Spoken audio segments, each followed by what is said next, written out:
Michael Hunter was one of the people who, before the Whyte Povetkin fight took place, was picking Povetkin to win, and he was picking Povetkin to win by knockout. So we have to give Michael Hunter some credit. I did do a video about the fact that he was picking Povetkin to win. So let me quote Michael Hunter directly here. He said, "As far as technique, he is made to fight Whyte, and that's how it went. I call it like I see it. If Whyte has the right mindset and carries it all the way through until he fights Povetkin, then he would definitely beat him. Then there would be a trilogy. I was more surprised that Dillian dropped Povetkin in the first few rounds than Povetkin actually knocking him out. There will always be," and at this point he's talking about the psychological demons that Dillian Whyte is dealing with following the Povetkin defeat. He said, "There will always be because he got knocked out. That's not to say he can't put a band-aid on it or be stronger than before, but it is a wound, it is an open cut. Depending on his energy, depends on how healed he is from the situation. I think it is a little too soon for him to have a rematch. I think it would be a good idea to take some time off. He can get that fight back. He has enough clout and notoriety to fight another fight, get mentally strong, let the wounds heal, then go back to war with Povetkin," end quote. All right, so those are the words of Michael Hunter. Well, the first thing I want to pick up on is the fact that he was surprised that Dillian Whyte was able to drop Povetkin. Now, Michael Hunter believes in himself. He believes in his speed, his ability, his power. I think that the fact that he hit Povetkin with his best shots and wasn't able to put Povetkin down, in his mind, he's probably thinking that his power is underrated. You know, Michael Hunter's own power. He's probably thinking that his power is underrated and that he is in the same ballpark in terms of punching power as somebody like Dillian Whyte. Maybe he, prior to this Povetkin Whyte fight, felt that he actually hit harder than Dillian Whyte. I don't know. You know, you never know what goes on in fighters' heads, because if you listen to Hunter and his trainer, Hasim Ratman, they often talk about how Michael Hunter's got power and that people underestimate his power. You know, he's managed to drop Sergey Kuzmin. He managed to stop Martin Bakole. So they believe, you know, Hunter and Ratman, they believe in Hunter's power. But I think this is why Hunter was surprised by the fact that Dillian Whyte was able to drop Povetkin. Not because Dillian Whyte was able to land, because Povetkin is not terrible defensively, but he can be caught. I just think that Hunter didn't realize that Whyte hits a lot harder than he does. Whyte is not as explosive as Michael Hunter. He's not as fast, but he's much more heavy-handed. And I think Povetkin himself would tell you that, you know, when Dillian Whyte hits you, it's going to shake your whole body. Whereas when Michael Hunter hits you, yeah, it might sting you. It might hurt you momentarily, but it doesn't have the same thudding, concussive power of a Dillian Whyte punch. Remember, Dillian Whyte weighs, God, what did he weigh for the Povetkin fight? I forget now, but he weighs somewhere around 250 pounds. Whereas Michael Hunter weighs, what, 220, 224?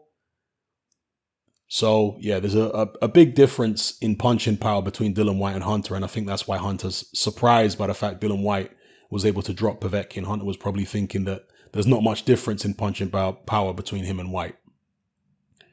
Also, I want to pick up on what he said about Dillian Whyte having to overcome mental demons. And that's something I've talked about in my own videos over the past, week or so since the Povetkin fight. How will Dillian Whyte deal with that? I mean, one of the good things is that Dillian isn't hiding from this loss. He's not one of these people who goes away into seclusion and becomes a hermit or something because he's so embarrassed about what happened. No, he's right out there on Front Street, giving interviews immediately, doing, Zoom calls and Skype calls and loads of interviews uploaded on YouTube, talking to Sky. He's not hiding. And from a psychological point of view, I think that's good because he's owning the situation. He's saying, yeah, this happened. I'm not trying to hide away. It is what it is. I got knocked out, but I'm going to come back better. And I think we really have to take our hats off to two of our heavyweights in the UK, Dillian Whyte and Anthony Joshua, in the way they behaved following these devastating losses.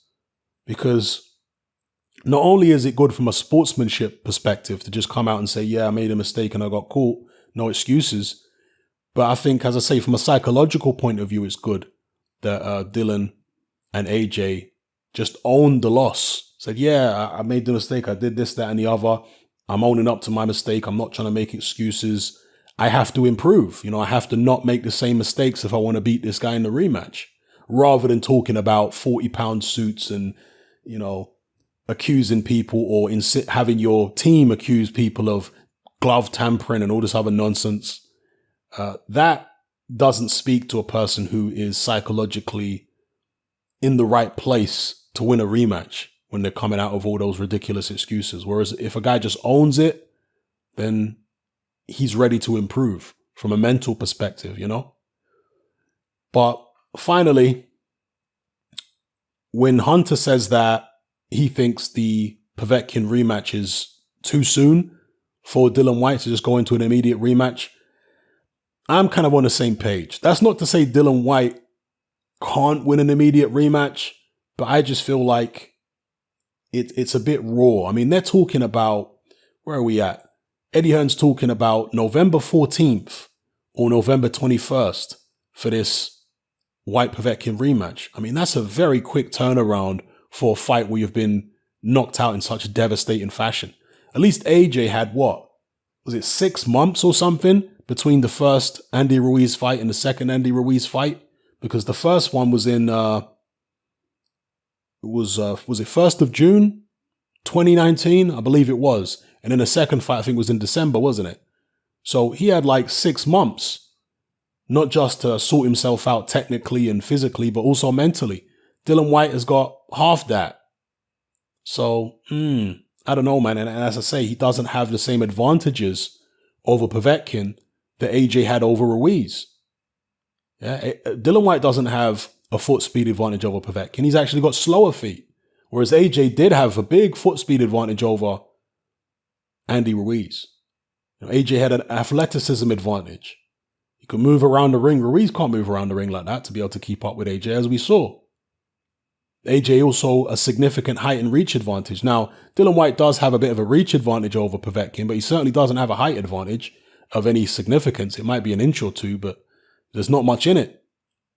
So it's easier for Povetkin to get to Dillian Whyte, to close down the range and get uppercuts and hooks off than it was for Andy Ruiz to do the same thing to AJ.